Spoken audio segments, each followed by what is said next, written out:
will now recognize the gentleman from Georgia, Mr. Carter, for 5 minutes. Thank you, Mr. Patterson. Mr. Patterson, I suspect you know that currently I'm the only pharmacist serving in Congress. And Ms. Brooks makes a good point. This is not something that started in 2010 or 2011. It was going on in 2001 and 2002. I was practicing back then. Now, granted, I haven't practiced in quite a while. It's probably been 4 or 5 years since I practiced, but I still know what's going on out there.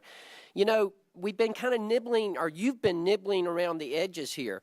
There have been great questions asked here, but I want to follow up on the questions that Representative Collins asked about the alpha, the beginning of where this problem starts, and that's the doctors who are writing these prescriptions. Now, I'm not naive enough to believe that there aren't pharmacies out there that are in collusion with doctors or filling fraudulent prescriptions, but I want to talk about the doctors who are writing these prescriptions who are obviously out of control, and why it's taken DEA so long to get them in control or under control.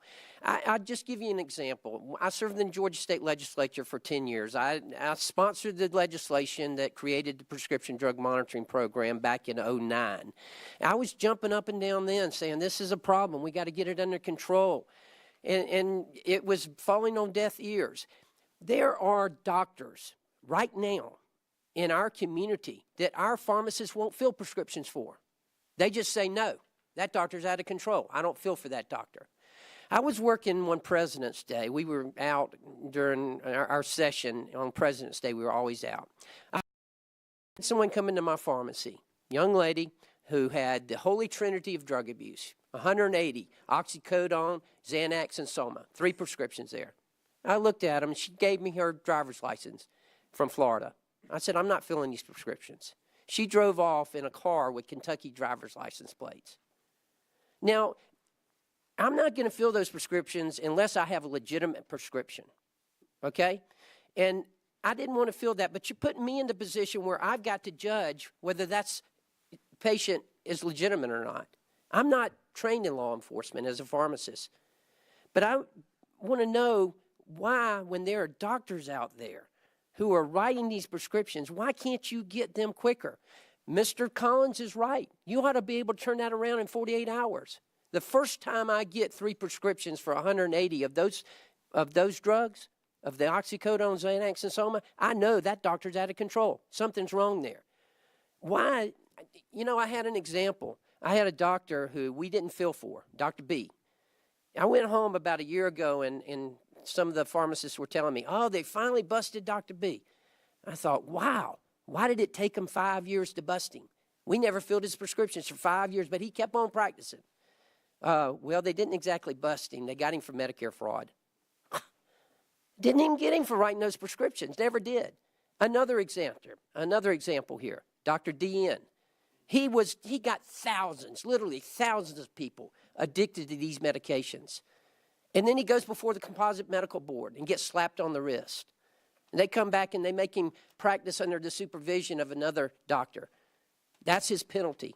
Now he's practicing. He lives on the waterfront, a beautiful home, beautiful cars, and yet thousands of people have been addicted because of these prescriptions that he was written. We wouldn't fill his prescriptions. He's a rogue doctor. We're not filling them.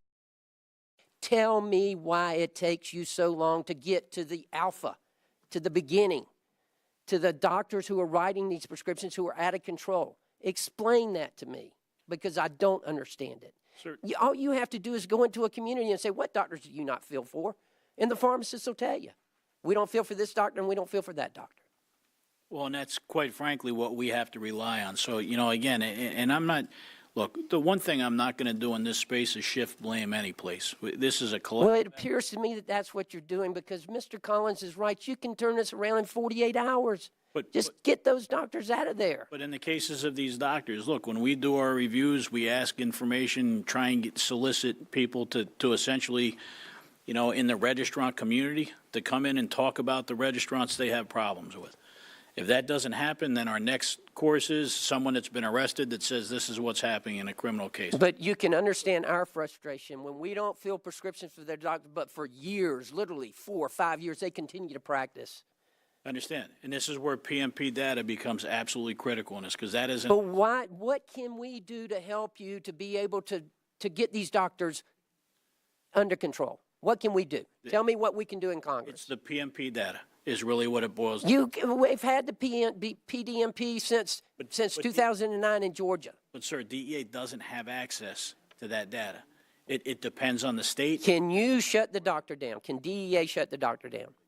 Or is that up to the composite medical boards of the states? No, if we had someone that was showing us that a doctor was over-prescribing, then But don't you know when you get this information of pill dumping, you know that that pharmacy is getting those prescriptions from somewhere?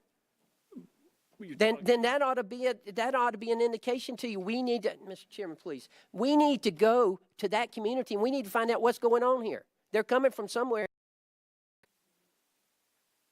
understood.